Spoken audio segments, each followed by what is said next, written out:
चार लड़का के माई खेसारी जी के प्यार में पड़ गई बड़ी। ए भौजी के नइखे बुझात कि काहे हम अपने बदनाम होखतनी या उनकरो को बदनाम करतनी। ई कोनो ठीक बात बाटे? का हाल बा भाई लोग? आशा करतनी कि मस्त होख बजा और स्वस्थ होख बजा। ई कुल सोशल मीडिया पर वायरल होखे खातिर न केहू का कुछ कह दिहन जा।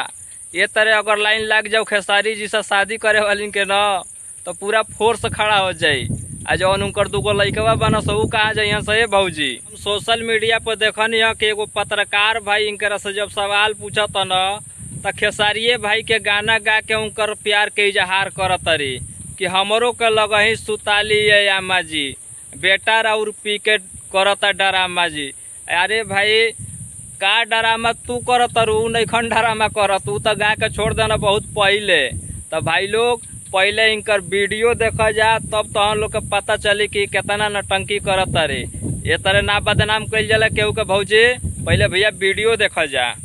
दोस्तों आपको बता दें 4 बच्चों की माँ है और इनको खेसारी से प्यार हो गया है। I love you Khesari ji, I love you Khesari ji. हम रउआ प्यार में पागल हो गइल बनी। अच्छा, खेसारी जी के प्यार में पागल हो चुकी है? हाँ, खेसारी जी को हम हमरा से शादी करे के तो हम शादी कर ले। शादी कर लीजिएगा? हाँ।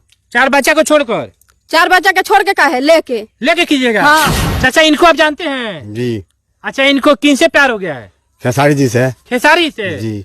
कितने बच्चे की माँ आई? 4 बच्चा के। 4 बच्चे की माँ है। हमरो के लगही सुतालिए आमा, बेटा राउर पी के रोजो करे ले डेरामा।